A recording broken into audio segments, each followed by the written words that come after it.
Yeah, and it looks like they're going to first pick the Lulu again. They really like that Lulu's. Sorry, this is the wrong. Other team's going to first pick Lulu. They didn't want to let a Lulu support go through. And the issue with Sona early game is that she doesn't. She's just too squishy. She is the at level 1 squishiest support because of all of her base armor, her low base health, and though she does a lot of damage at level 1, she's still very weak. And we're going to see a Corki Thresh insta-locked. They already knew what they were going to do to the bottom lane. The Thresh was open, a very strong support. We see him picked or banned pretty much every LCS game now. And the Corki, though, is brand new. Yeah, Corki's pretty strange. He was changed in the last patch. I don't know if you went through the patch notes. It's easy to get distracted by the big ones like Draven that were changed and by Shyvana's reworks and stuff like that. But Corki actually had some mana changes on his Gatling gun and on Valkyrie. They were reduced. The idea was that the way they explained it was that Phosphorus Bomb has very little counterplay, so they had to keep the mana cost high. They couldn't reduce it, but Corki does have mana troubles, so how do they alleviate that across his other abilities? Well, they drop Gatling Gun. They drop Valkyrie to 50 at all levels, and they drop Gatling Gun per level, to the effect that Corki feels much more free to use his abilities a lot in lane. And if you're main leveling Gatling Gun at level 6 to 9, that can be a lot of damage. I think they also lowered the mana cost on his rockets. Was it not Gatling Gun? It was his ult. It wasn't Oops. Gatling Gun. I think it was his rockets. Oops. Yeah, which makes those more spammable when they're available, but they also have a recharge time, so it's not that much of a buff because it's not like you can have them on command at all times. I mean, you charge them up and you actually can run out of rockets. You can't spam them all day long. But we're gonna see Hecarim Jungle, who is a solo queue champion, essentially. I mean, very scary coming out of the jungle, not just because he is like a ghastly horseman, but because he charges out of jungle at full speed, knocks you back in the direction you never want to go, and then even if you flash past him, he has Onslaught of Shadows to jump on top of you, really strike the fear in your eyes, and then pick up kills from that jungle. Yeah, Hecarim's one of those champions where you can ward against and it might just not make a difference. If you're too far forward and by the time you see Hecarim, it's probably too late. He moves so fast. Of course, he's bringing Ghost, and his passive does allow his AD to scale with his movement speed. I see a Katarina being hovered over, and I'm starting to sweat with excitement. I love Katarina. She's such an awesome champion, and she makes incredibly exciting plays that I love casting. So please, Palmer, if you find it in your heart to play Katarina for me, I would be forever grateful. I worry about a Katarina pick against the team that we have already set up from purple side. Corki's going to be able to get away. Thresh, hooks, displacements. I mean, a lot to really disrupt her. And then we have, like, the super tank combo. And it looks like they're going to go with a Zed. Probably round out with a Ryze pick. Ryze, very, very strong when you get towards the late game. Zed, very strong mid and late game, a crazy assassin, and he will be able to get in there and do a lot of damage. But we do have a pretty tanky combo. Thresh getting tankier as the game progresses just from collecting those souls. But, Nasus Udyr is like up in your face, stunning you and slowing you the entire game.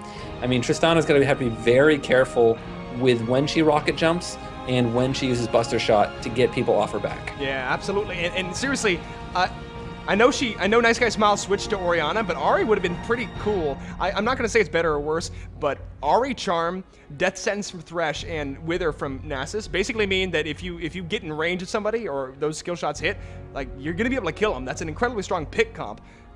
Nothing's worse than getting charmed and then getting withered. So, you didn't dodge it in the first place, and then as soon as that CC is down, you're going to be slow as hell for the next couple of seconds.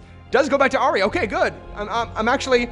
Again, I don't know if it's better or worse, but I like Ahri as a champion very much, and I think Ahri has a pretty good matchup against Ryze as well, at least in lane.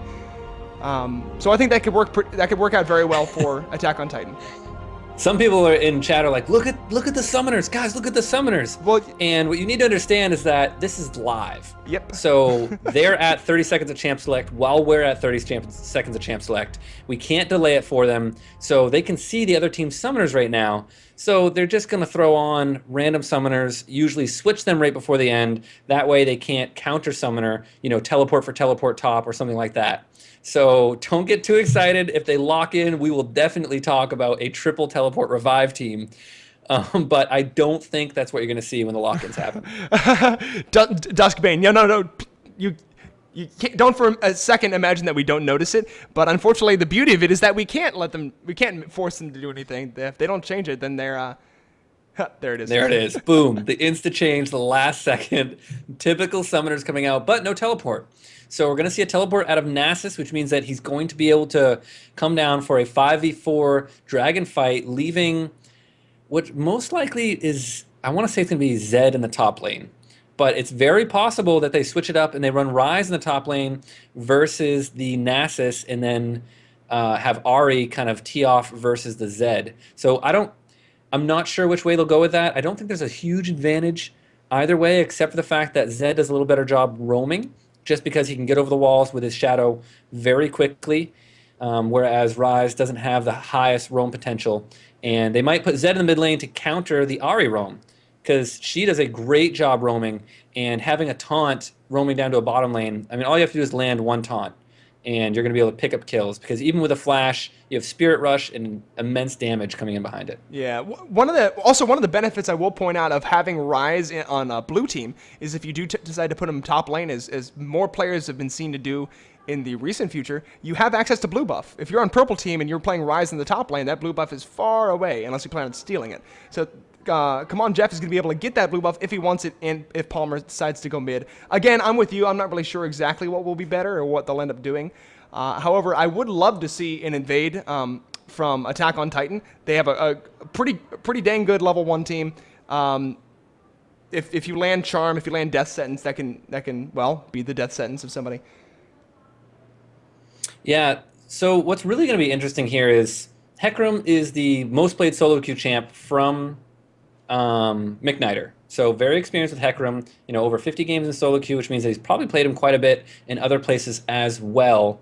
But what's really interesting is that Kamun Jeffy on Ryze doesn't have any real solo queue games with him, less than 10, and might not be a comfort pick for him. So he might be a little out of his element picking Ryze against that really tanky team. And I think that's why he wanted to go Ryze, because you're going to have a Nasus and Udyr, and you're going to be able to, you need an AP that can't just get stunned or withered and then is going to fall and flop, to the advancement of everybody else coming in on top of your back. Yeah. Also, how do you say that name? Come on, Jeffy? Come on, Jeff? I'm just going to say come on, Jeff. Maybe it's Kamoun, like noun, it's Moun. Come out. All right. Well, it's not worth dwelling over. We're about to pop into the game and be able to see some sweet skins, as well as some sweet portraits, as well as summoner icons, which were recently added in the last patch, to the effect that I'm not actually sure if I like it, but it's whatever. If you want to personalize your summoner just a little bit more, now you can show your support for Cloud9 or for TSM or for one of those teams by having that as your summoner icon. Flex your Season 2 trophy, depending on where you ended in Season 2. That way, you can strike fear into the hearts of everybody else, or you can let them know that you fed your way down leagues. If you're in a bronze 1 battle and you're rocking your gold trophy, there might be like, I don't think this guy knows what he's doing. He's definitely had a rough time in Season 3 and cannot handle it. Yeah, not handle it. Some people still with carryovers from the what do they call it with the 3 sisters? What was that event called with Ashe and Sejuani and the Fjord, the Freljord, event. Freljord thing, yeah. That was honestly really cool. I didn't even pick a side. Yeah. Hey, can I lay it out there? I didn't pick a side. You didn't pick a side. I went with Ashe at the time. I think all 3 are very cool. But if you don't mind me asking, a little bit off topic, but Skill Factory, how do you feel about it's Lucian, right? The new one? Yes. Any opinions so far? He strikes me as like going to be one of those brawler ADs, like a Graves, but with a reset, the possibility of a reset. So he's going to be really interesting, the way he's played. But I think he's gonna spice it up a little bit. I think he's going to combo really well with like a Lulu or Leona, similar to like Leona Graves is a very strong combo. I think he's going to be one of those strong combos, getting double attacks when he can land his abilities. And when you put someone stationary, landing abilities becomes effortless. So he's probably going to combo really well with those hard CC supports. But I haven't really gone on the PBE and played him much. I hear that he is really strong on the PBE, but a lot of champions start really strong on the PBE and they start really strong in game, but then people realize how to play against them, how to counter build against them, and then they're like, oh, he's not that bad at all. He, You know, right when Aatrox came out, they were like, oh my oh gosh, yeah. through people. I don't know how to fight him. And then people were like, oh, well, I can just trade with him because if he has to switch to lifesteal, he starts doing no damage at all. So you have to kind of like sit out the trade and not let him just do a bunch of damage and then run away from him. So, you know, once they start learning those ins and outs of fighting those champions, they realize they're a little bit more balanced than they originally thought they were. Well, I definitely have a lot to say about Lucian, but the game has started. We're in for the second game of the second match of the quarterfinals between Ants and My Drinks, excuse me, and Attack on Titan. Attack on Titan playing for red team, and Ants and My Drinks on blue right now. They fell the first game, giving the win to Attack on Titan, so it's up to Attack on Titan to now seal it out, get the 2-0, a nice convincing victory, and move on to semifinals. Brush it off and continue on their victory path. This will be the 5th round they've played thus far in the tournament. We started with 128 teams, single elimination, best of 3, all the way down now to 8. Well, actually, somebody was 7 now. Nothing really striking me as different on the starting items except Udyr starting with boots. So he started boots potions instead of, you know, the typical jungle item or something like that. I mean, you can get 4 pots, so it's not like you're that far behind. You just don't get that extra damage in the jungle. Now, Udyr is a very fast jungle clear, even a little bit faster than Hecarim after you get a few levels in Phoenix, which is what he started out with. But we're going to see really safe starts right here. We do see everybody in the bottom lane protecting that blue buff. They want to get Udyr off to a great start, get him some levels, because his high potential ganking really comes at level 3 when he gets that buff. Skill Factory, I don't want to alarm you, but something's happened to the chat. I don't know what it is, but I think you should take a look. I don't know.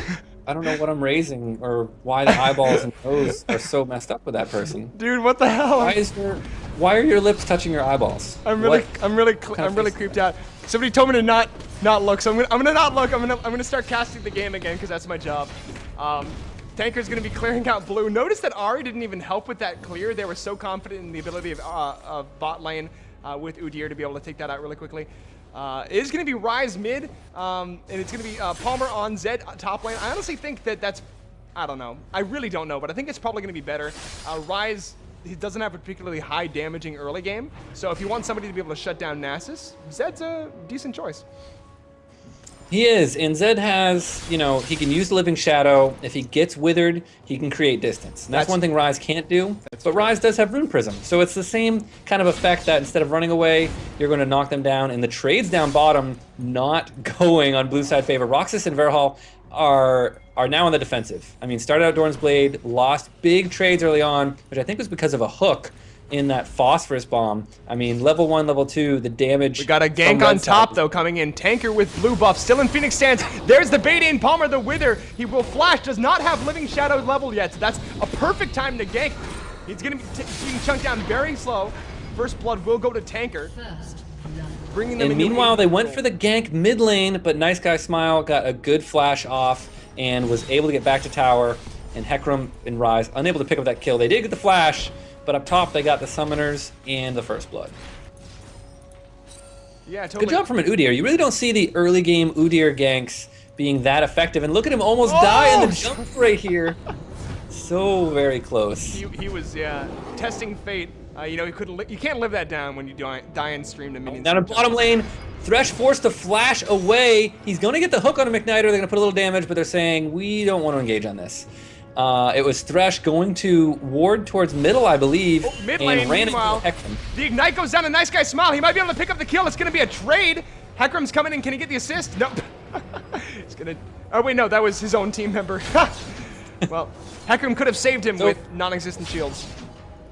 Yeah, it was a good one-for-one trade. I mean, they burnt the Summoners. Ryze didn't have to flash, but Ryze is going to come out ahead. He still has his flash up, and he's going to push that large wave to the tower, forcing Ahri to lose the experience and the gold from that wave. So it was a very good trade for him. He almost got out alive, too, and that, you know, clearly a 1-0 trade is the one you really want but a 1-for-1 pushing the way for the tower is still ideal. Yeah, Freeze farming lanes has really fallen out of favor once players realized how much benefit they can get from constantly pushing. Obviously, it does put you at risk from for ganks, but if you constantly push, you can roam and you can do other things. You can steal jungle. You can do a lot of things that free you up from your presence in the lane. I remember when freeze farming was a huge thing, but it's really not something people do very often anymore. Ooh, Tanker getting caught out a little bit here. Wanted to steal the race, got caught. Ahri came to help out though, and they decided they didn't want to engage in the 2v2 because that Udyr's a little scary early level. They recently had buffed him, and they added extra damage to his Phoenix stance in the reliability of it every time he went into Phoenix stance. So his early game damage is fairly high, and it does a lot of magic damage, which you don't expect out of a melee champion like that. Oh, bot lane, we got Enveloped Name going in, will be polymorphed. A lot of trade and damage. They might go for the kill on Barrel. The Flay backwards. There's the exhaust and rocket jump out, but the Valkyrie forward, the flash, and he can't quite get the last auto attack. Ooh, Roxas, good job actually following through with Glitter Lance and damage right there. Yeah. And was able to get the barrier out of Invalid Name. And it was kind of a failed jump from Bearhall. He only jumped like probably half the distance, and it was not what he wanted. That Tristana rocket jump has always been very, very difficult ability to use because you're able to stop it midair, you're able to stun them before they even jump and lose the cooldown, and then also jumping over terrain has always been a little buggy. They tried to tweak it a little bit, but it's still not perfect. It's one of the wankiest abilities in the game. A gank on the mid, flash out, Tanker gets the stun, but here's McKnighter for the save, turning back around on the turtle, but everyone's gonna walk away with their wounds, and no kills yet to be had. Yeah, he looks less like a farmer with that scythe right now and more like a knight. I mean, the knight in shining armor coming to mid lane, saving Rise, who's going to pop the ultimate here pretty quick, I'm sure, once he can get a lot of minions and get the sustain that he needs from that. As Nice Guy Smile hasn't even hit level 6 yet. So we'll see what happens when that comes to fruition. And meanwhile, McKnighter is going to get caught out right here, but you can't slow that horse down. Come on, he's got 4 legs. You got 2. What are you going to do about that? Even with Wither, he's still moved pretty dang fast. Yeah, he's only got the boost of speed, but 398 already. Tanker's sticking around. He's sitting on a ward, though, so not going to get much out of it. I do want to point out something that happened earlier. It's not that important, but it was honestly really cool. When the wave was pushing up in mid lane, Hecarim moved back. I don't think the minions would have interrupted his back. I think he was honestly trying to prevent vision of him backing so that the threat of his jungle was still present for the enemy, that they didn't know that they were safe for the next minute. And I think that was really, really slick, smart play. Of course, it could have been for a different reason, and I'm just giving him more credit than he deserves, but, you know, these guys are good players, you know. I'm happy to boast about them. Yeah, Syndragosa now getting the better of Palmer in these exchanges right now, bringing Palmer down to half health. Syndragosa still almost up to full health, has Fury of the Sands available, so Palmer needs to be very careful. He can always get out with Living Shadow, but he's trying to ping for help up top, and an actual retreat ping for Syndragosa comes down, so he's going to kind of be careful because he doesn't have a ward in that bush, doesn't know where Hecarim is, and is very scared because Hecarim is about to have Onslaught of Shadows. He's so very close, but he needs to go back right now to get a little bit of HP and mana. He'll finish his red buff, maybe golems, and then he'll be that level 6 that he needs.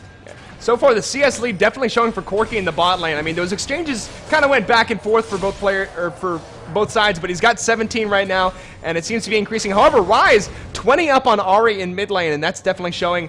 He's got the tier, he's moving towards the Catalyst, the Protector, and an early Rod of Ages in a Rise is something you always want to prevent, but it does not look like it'll be prevented this game. Yeah, and when we go to top lane, the farm is fairly even, only 5 CS difference, but if Nasus goes even in lane, he's winning that lane. He's stacking up his Siphoning Strike, and that is scary, scary. He's got gonna be at that 105 damage right now, where he's gonna be chunking people down. You know, if he gets to that point where he can 2-shot somebody, or he gets 1 shot on your AD carry, and Tristana just falls over and explodes, it's gonna be very dangerous. And here we go, actually in a bad spot again. Onslaught of Shadow is gonna come down. The rocket jump is coming down fast. There's the Lulu ultimate as well. Not really needed. Rox is getting very low, exhausting Invalid Name. They might have wanted a double right there, but we're unable to get it. Udyr coming down in the 2v3. Invalid Name gonna jump in. Rox is super low. A great flash right there. Can McKnighter get out alive? Tanker! He will, but Tanker tanking the turret. There's the bear form, picking up a kill right there, going to get out. He is just too fast to be chased. And meanwhile, in mid lane, Rise getting the best of Ahri with that extra CS, pushing her out of lane, and he's going to get a good damage on this turret right here unless Tanker can make it to defend that mid lane. I've played a lot of Rise versus Ahri matches, and it's honestly a dance because Ahri is, besides Foxfire, Ahri is all about skill shots. If she can't line up Rise, then she's not gonna be able to do the damage she needs to. Come Jeff, finding Tanker. Can he find the kill? No, not gonna be probably won't be quick enough to catch up for another Rune Prison. But to finish that thought, Rise is all about sidestepping. You just got to sidestep Ahri, and then all of your abilities are point and click. So if you can just dodge the charm, dodge the Q, I forget the name, and then, you know, throw out the overload, throw out the Rune Prison, and the bouncing spell, and, you know, the fact that he can just point and click on Ahri is a huge advantage. Yeah, they call him the machine gun for a reason because every one of his abilities lowers the cooldown of every other ability. So once you get in range and can spam on somebody, I mean, you just start your smart cast off and just start mashing your keys until that person dies. Attack on Titan, getting a good solid foundation in the Rise, and Tristana is going to be a huge amount of damage there in the late game. But of course, Tristana has a lot to catch up right now from Corki. The Corki player, Attack on Titan valid name. Went with, they banned out the Vayne, and they went with a hyper carry of Tristana. And I think they want to drag this one out to late game. They noticed that last game was fairly slow paced. It was very even most of the way through the game, and they figure if they can do that again and they have the hyper carry, then they can probably come out and win this game. And it's a pretty solid strategy because they need to win this one or they're going to be knocked out of the tournament. I think I may have misconstrued that. Attack on Titan's playing for Red Team, of course, this game. So they're the one with Corki now with Tristana. It's ants in my drink on the other one side. Anyway, sorry about that confusion. Hope everyone's on the same page. Just about to break 100 farm on Rise right now. Not too much action, still 2-3. No plays at Dragon, although it has been pinked by ants in my drink by Blue Team. A lot of pings on top lane. Udyr coming in for another gank, but there is a nice ward for Zed. Zed should be fairly safe. He's got the Bilgewater Cutlass for the slow as well. But as you said earlier, he's not shutting down Nasus, and that is a problem in and of itself. Yeah, Thresh coming forward, no hook available, and they're doing a good job at picking their trades. They're saying, okay, Death Sentence is down, that means I'm going to live through this trade, and then they're forcing a good trade with the Corki. Very important to do because right now Death Sentence is up, so they need to play a little more cautious. There's the vision they need to avoid that, I like to call it the hook shot if you guys have ever played Zelda, and that's exactly what it does because you can pull yourself towards somebody or pull them towards you, and it's a really great thing to have. And there is Hecarim sitting in the bush. It's warded though, he didn't commit, and that means that we're going to see maybe a counter gank from Udyr or just a straight up gank because they don't know he's coming through the lane right now. So we're going to see how this pans out right here. They know Hecarim's there. Ooh, a missed hook and a lantern thrown back is probably going to tip them off. They're like, wait. Why do you throw a lantern back there? There's got to be an issue. We do not want to fight this if it's 3v3. And no fear from the Corki. He kept farming during all of that. Invalid name, a great player, seems to know exactly what his champion can do at all points in time. And so when he knows he's safe, and he doesn't fret or back off or miss CS. Nasus is going to be backing away from top lane. No, coming back in. He's just got so much armor. How is this Zed supposed to be able to put damage down on them? He went for the Bilgewater first. There's no, he did not go for the Brutalizer, so there's no armor pen yet in his item build. So penetrating the Nasus hide is like next to impossible right now. Yeah, Palmer really doesn't have a chance of winning this lane. He just needs to make sure he has enough farm to be effective in the late game. He needs to be able to get an assassination down onto the Ahri, or possibly even the Corki, which is going to be difficult, but is doable. And he just needs to make sure he doesn't fall behind in CS. It's 117 to 115. He's not going to win this lane. I mean, maybe when Syndragosa is out of mana, he can trade. Oh, there's the hook on the bot lane. Tristana getting flayed backwards. A nice rocket jump out, and Wild Growth will keep him alive. But again, Red Team winning the trades down here in bot. There's the shield coming out from Thresh once again. And yeah, Tristana's going to continue to fall behind in CS if it continues in this way. Oh, here's the gank. The ghost from Bear Stancing Udyr going to be able to stun. Roxas runs right into it. In fact, immediately goes back over for Barrel. Rocket jump is down, but he's going to have it up in a sec there. The cleanse and jump out, but he's continuing the chase. This is an Udyr unstoppable. Oh, the Big Bear doesn't care, but here comes Hecarim in with the onslaught of shadows. Now has to disengage It was not enough to save that poor little Tristana. And Rise in here, going to get taunted, going to get stunned, but does he have the damage to get a kill right here? No! The Knight's going to go down on the wrong person. Udir's going to get out alive, and they're going to get the trade out of this. It is going to be an overall 3-for-0 trade down bottom. And what a great play. It was like a misclick Ignite. Didn't pick up the kill on Udyr. Even a 1-for-1 would have been bad in that situation, but at least it would have been a little saving grace at that point in time. And now red team is going to be put in the driver's seat because Nasus, like I said, he's been farming even, which means he's winning that lane. Come on, Jeff was he just got a little greedy. You could see he wanted to get the kill on Ahri. He walked past who was it? He walked past Roxas. Or no, sorry. He walked past somebody that was low that he could have gotten the kill on, but he said, no, I want Ahri. I'm not going to take that kill immediately. And so in doing so, he actually set him up to get no kills, which is worse than one, as they say. Palmer taking a lot of damage. Will flash out from Syndergosu in the top lane. And that, yeah, if you're running from Nasus at this point in the game, it's only going to get worse. Yeah, it was not even a close trade. Palmer just wanted to get some more CS, was stuck in there. The first tower going down. Nice guy Smile getting a little bit of hate in this top lane. They didn't commit to a tower dive. Ahri coming back in, has Tanker there to help. McKnighter very low. Ahri going to be able to pick that up, and that is going to be a double kill for Ahri in the mid lane. A great counter gank. They're not going to have enough minions to take this mid tower. Lulu might be able to defend, but Palmer has to go back in the top lane. That's going to be top tower. If they can take mid, that is 3-0 in towers, and they're going to have control over this map and a huge gold advantage. And oh, how the tables have turned. You saw how Rise was bullying Ahri in the early game. Now she's up 5-1 to his 1-3, only behind 27 CS. The gold for her, 5.7 versus his 4.7. So really come back in the mid game thanks to some help from her team and some great play, great gank down in bottom lane, showing that Ahri is not so easily set aside. Yeah, that's true. They're going to ping out the dragon right here. Should be a very easy dragon for them. I mean, they don't have Nasus down here with Fury of the Sands up, but they're really not going to need it as everyone's just coming back. I doubt the little dragon tamer here is going to be able to pick up a dragon steal, even though, you know, is a tamer of dragons, but a smite easily picking that up. Corki getting a little aggressive on Tristana. We have Corki ahead by about 30 CS. They both have 1 assist, so you know, Tristana's behind a little bit, but like we said before, Trist is a late game monster. Once she gets the IE, she has a little bit of a lull, but so she's going Blade of the Rune King to try to be more effective in that mid game.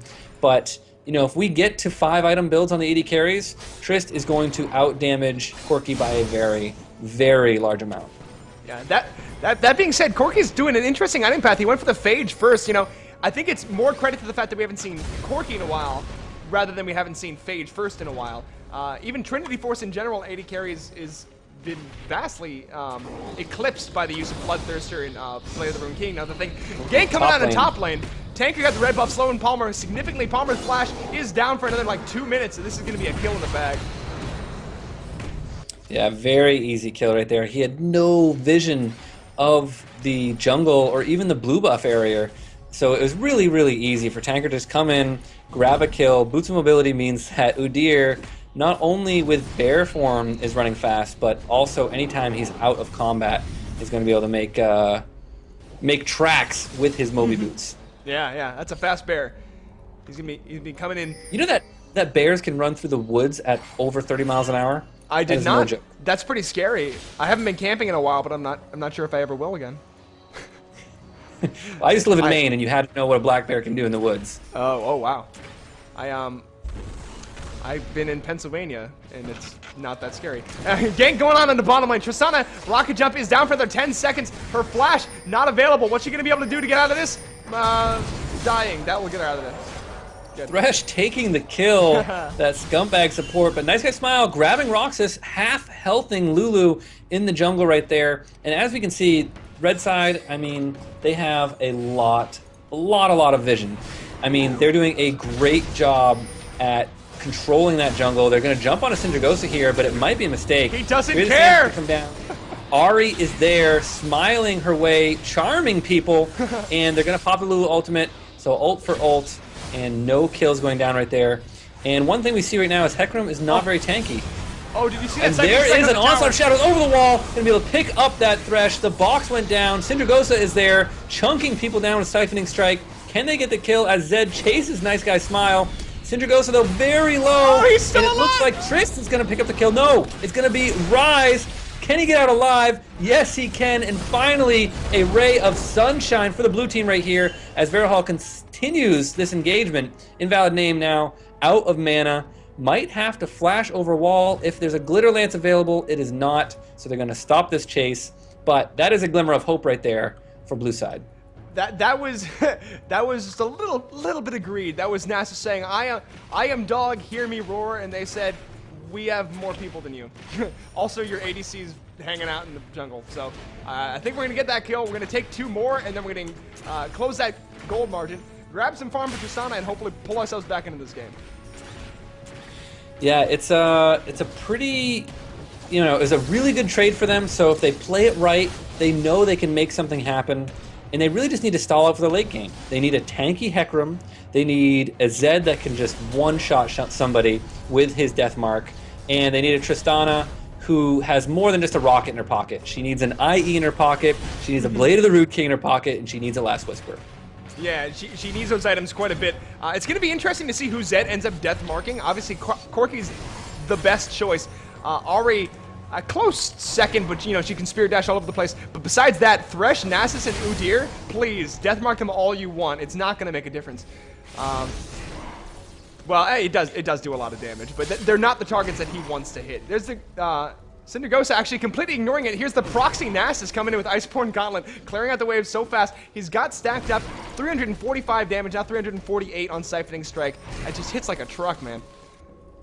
Yeah, I mean, without a tower, Palmer really cannot go 1-for-1.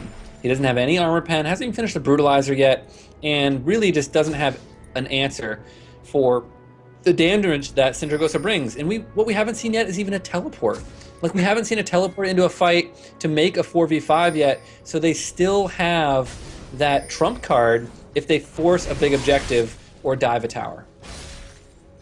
Yeah, I don't see any more dives in the future, considering the failure that was the last skirmish they had. Instead, they're probably going to just be pushing mid. Nope, they're going for a dragon. They're just kind of milling about.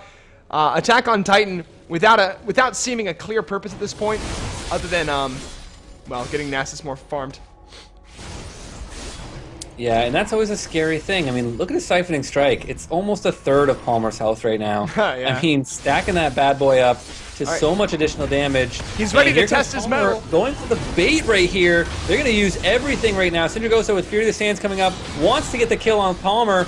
Onslaught of Shadows will have to come down, and he's still going to die as Sindragosa goes down for a 1-for-1 trade. And that is a very, very scary Nasus right now. I mean, that dog has bite. I mean, that was still technically in favor of Answer on our drinks because they got the 2 assists and they freed up that top lane harass. But at the same time, it was kind of like a shock factor. It was a mental scare of what am I trying to say? Basically, just showing off how strong Nasus was. That last Siphoning Strike caught me way off guard. And look at that, the dragon actually aggroing the ward when it was dropped in there. They're going to kill it. They have the pink. Can we get a steal? I don't think it's going to happen, Lulu. You tried last time, but you're not doing very good at taming any dragons at the moment. And that's going to be another dragon for the red side, controlling the objectives in this game. Nasus finally teleporting up top just to make sure they don't want to lose one tower. And he's finished Iceborne Gauntlet, which is the scariest part. I mean, you have that Sheen proc, you have the AoE slow, and the cooldown so low on Siphoning Strike. Being able to do that every 3 seconds means every time you get an Iceborne Gauntlet proc. And Nasus is pretty much free to build tons and tons of armor. I mean, Rise is a huge source of magic damage, but he's got to be the magic damage source for the entire team. And if he's focusing Nasus, he's pretty much doing it wrong. So Nasus says, okay, I'll just grab a ton of armor and be invulnerable to the rest of your team. Zed, Tristana, and Hecarim alike. And there's the play backwards, a 3-on-2 get in bot lane. The box doing tons of damage to Tristana. They're actually turning this around, and Balaname flashing for the kill will fall in his own right. And here's come on Jeff to help clean it up. Thresh gonna be in trouble, will flash the wall.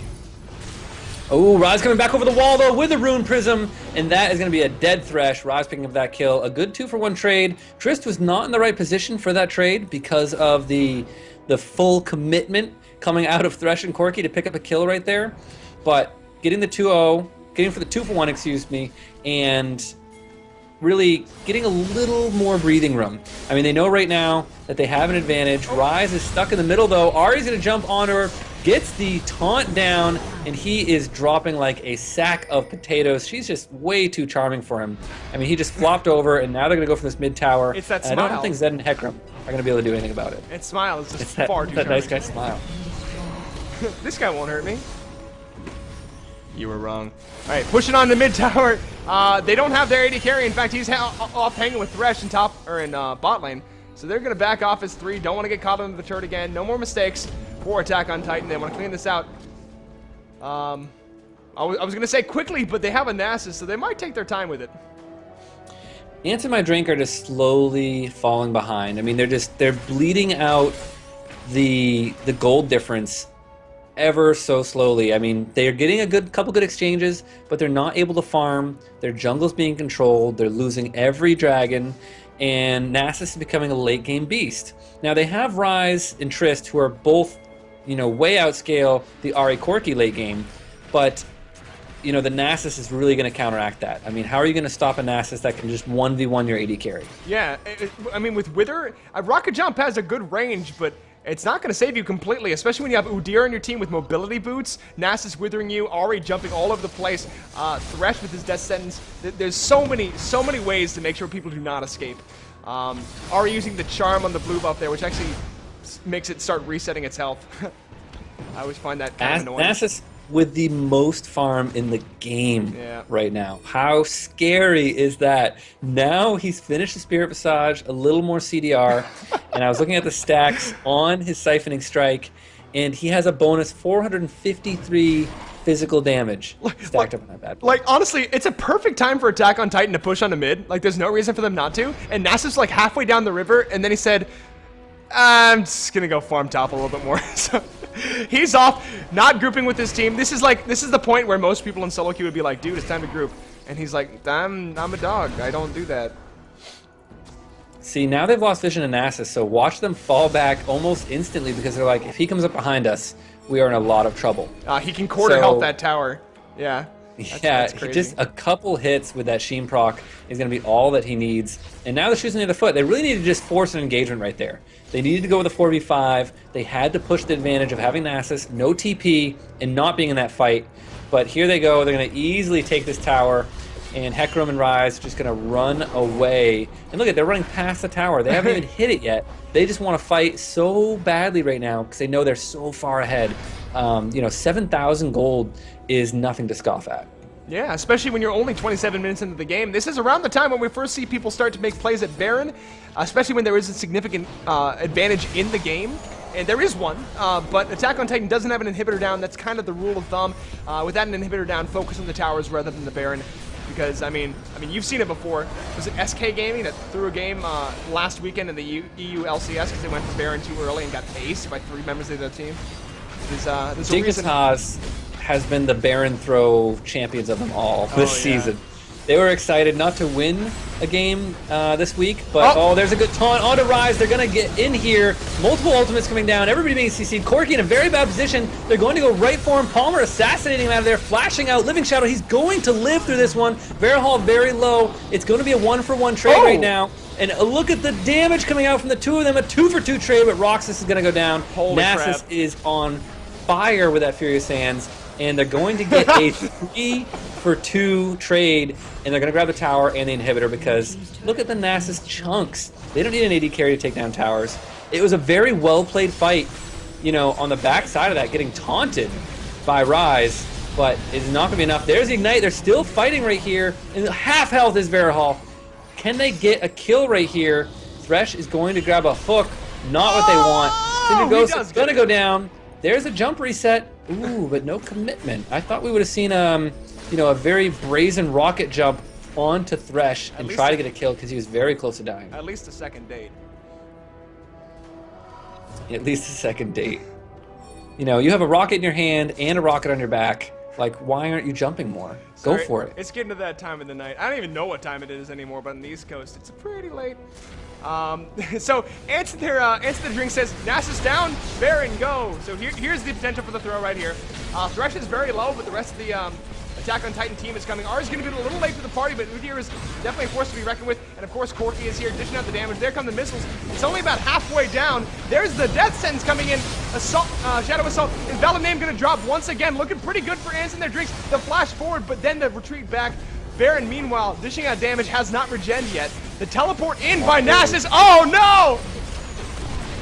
Here comes Nasus. Sindragosa unable to pick up there. He's gonna get the Baron with his Fury of the Sands. He's sitting in there 5v1. Ari's gonna come back in with Spirit Rush. Look at the AoE damage. Sindragosa is such a boss right now. There's a double kill. Triss doing a good amount of damage. Siphoning Strike taking him down though. And that is gonna be a 2v4. And they're gonna pick up 4 kills right there. Sindragosa, what a scary, scary Nasus. A little help from Ari.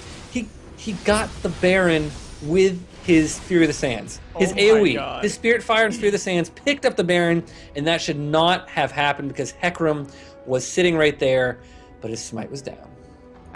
That was just like the supervillain climax of a movie when like Nasus is the bad guy and he's just like, your attacks mean nothing to me, and he's just sitting in the middle of him just being an absolute badass, dishing out damage. That was disgusting. And the teleport in so timely, like I love it. That teleport trump card. I called it earlier. I'm like, he hasn't even teleported into a fight yet to catch them off guard. And then they had the double wards in the back of the pit. They didn't kill the wards. If they'd killed the wards, free Baron. Awesome exchange. Didn't kill the wards. Nasus came in there, and my goodness, like Siphoning Strike does not explain how much it hurts to get hit with his staff right now. Yeah. Totally. They need a Renekton in this game to shut him down, but alas, none is present. Instead, they're stuck with a Ryze and a Tristana who have just not been able to do the damage that is needed to be done right now. They've gotten Corki twice, not for free, but very early in the fight, to the effect that he was not able to do the damage he needed to do. And it just doesn't matter when you have such a huge threat on 2 champions, on 3 champions. Ari's doing an immense amount of damage as well. How do you choose? They have to commit so heavily to whoever they kill. Now, Trist can kill a Nasus, but Nasus has to be occupied, and Trist has to have a Last Whisper. I mean, she has the explosive shot to reduce the healing down so that he can't just super tank everything, and she can do the late game damage to take out a Nasus, but she still doesn't have Last Whisper yet. As a matter of fact, she's only got 400 gold and hasn't even started building it yet. It's just not enough. It's not enough. No words, man. I'm kind of like stunned into silence. I want to see what's happened yet. A couple home guards have been bought for blue team. It's going to be important to help them defend their base. And sometimes, man, when people forget home guards, that is amazing. You get that free kill because they forget you're going to be rocking out of there at 500 move speed, 600 move speed. Udyr coming around the corner. Banshees will be popped, looking for the gank.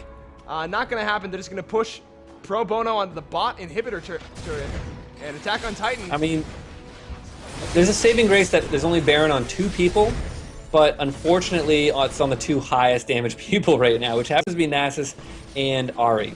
I mean, Ari rocking multiple items, actually has a Lichbane as well, which is increasing their damage to towers. I mean, with a Lichbane Ari and a Nasus with a Siphoning Strike, you know, he's gonna like hit quadruple digits on the additional physical damage by the end of this game, and he's just chunking down turrets. And I don't think they're going to be able to defend here. They really just need to make a stand. This is it. There's a Thresh Hook. Here it is. Onslaught of Shadows. A big fight going down. The box in the middle. Sindragosa being locked down, knocked so far back. It's going to be a 1-for-1 trade. Zed able to assassinate Ari, but here comes a continuation. Tanker coming in. Going to get the stun down. Lulu's going to drop. There's a flash from Invalid Name. They're not going to pick up the kill. And Invalid Name is going to drop right there. So it ends up being a 2-for-2 trade, but they're going to lose the inhibitor, and they might even lose McKnight right now. Sindragosa is still alive. You guys need to get out of there. Yeah. Just run away. Tanker not dying yet. Verahall wants to get it. There's a red buff picking it up, and now it's going to be Sindragosa grabbing, no, stutter stepping, not getting around. Trist actually having a double kill off the back of that. So overall, a 4-for-3 exchange? Not bad at all. Well, 4 for 3 and a turret and inhibitor. So, plus a turret, a lot of health on the turret in the top lane, and now the mid's exposed. And yeah, it's at the point where the minions create bad trades for ants in our drinks, to the effect that where once a 3-for-2 was good or a 4-for-3 was good, it just isn't any longer. You need more than that. You do, but they've at least proved that Zed can go in a team fight and literally 1v1 Ari. She didn't even get to use Spirit Rush. That's true, she yeah. died and was just absolutely blown up. And that's what Zed needs to do. Now, if he can do that and get additional damage onto, say, Corki, they might have a fighting chance. But I mean, the chances of them being able to fight outside their base and not have super minions, you know, being crammed down their throat and attacking their Nexus is going to be slim to none. It's perfectly reasonable for Attack on Titan to just say, hey, we're going to wait for the next Baron. You're not going to be able to get it because your inhibitors are down. We're going to take it, and then we're going to win. Honestly, that's kind of the safe play. I don't know if they'll go more ballsy and try to finish it before then, but Baron should be coming up pretty soon anyway. Yeah, Baron, I think, has another minute or two. I didn't see when the buff came off Ari, and that's usually when I time it. But she had died anyways, and Susan hadn't died. But a lot of CC used onto Syndragosa right there in that last fight. I mean, he got the Polymorph, the Buster Shot, they knocked him up with Wild Growth. I mean, they really used everything to just try to slow Syndragosa down. And shockingly, Syndragosa went for a Warmogs. And there is an engagement. Thresh coming in here. Zed forced to run out. McKnighter trying to come in and help. And now it is Nasus. Fury of the Sands is up. Can they disengage and get their home guard procs? No! Ari's going to come in, pick up a kill onto Lulu. Not the target you want. Verahal using the Buster Shot, getting Nasus away, but going to get dived right here. Woo! She's going to force to cleanse. McKnighter coming in with Onslaught of Shadows. Might die. Nasus! Syndragosa getting, oh my goodness. That's funny. Kited around. He could not swing that staff for the kill. And now Palmer coming back at full HP. Verahal there as well. Can they get the kill? There it is. Multiple shutdowns right there. That's pretty sloppy. Corki getting the shutdown on Trist, and Trist getting the, or Raz getting the shutdown on Corki. So, not a bad fight, and that was really, you know, they pushed it much harder than they needed to. Yeah, that was. They went in so hard for the kills onto Anti Drink that they didn't need that at all. They could have pushed, hung out, waited for a good hook, jumped on it. Instead, they just went all in and got kited quite a bit. Yeah, that was really bad for Attack on Titan. No more damage done to the middle inhibitor. Nothing taken in bot lane. A little damage being done to this Nexus Tower, but it's regenerating it already. Yes, they got the inner turret, and the inhibitor turret was almost down, but now Baron's up. Answer Drinks is looking to take it. Attack on Titan's got to get there soon. Buy the home guards now. Teleport is up, so Nasus can. Well, wait, no, they have no wards. They can't come in. Yeah, this is a Baron. Not the end of the world, of course, but. Free Baron right here, completely uncontested. I mean, Tristana's not there, but she's going to get the buff. So that is a big step in the right direction for them right now. They had no wards. Red team's brazen team fight pushing in was a big mistake. I mean, they had an open inhibitor mid. They decided to push into the top lane, which still had a tower. And it was just a huge folly. And that might be the changing point in the game. If Blue can continue to capitalize on the mistakes from Red side here, they're going to be able to win this game because they have Tristana. That late game Trist is just going to be monstrous. Yeah, she has the Last Whisper we were talking about earlier. Yeah, she can kill the Nasus, but she needs the Last Whisper. Well, she's got it. She's also got the pieces of the Phantom Dancer with Rapid Fire. That's a ton of attack speed and some seriously damaging crits as well. So there's the Dragon going down. At this point in the game, not nearly as important as Baron or turrets, or even large waves of minions, honestly. Attack on Titan's going to go ahead and group up. Ari has backed. What's she going to be buying? The Zonia's Hourglass, the answer to Zed, at least in her own right.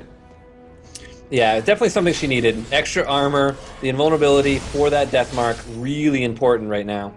I was looking earlier, and I was surprised that Nasus went with a Warmogs prior to getting Randuin's Omen.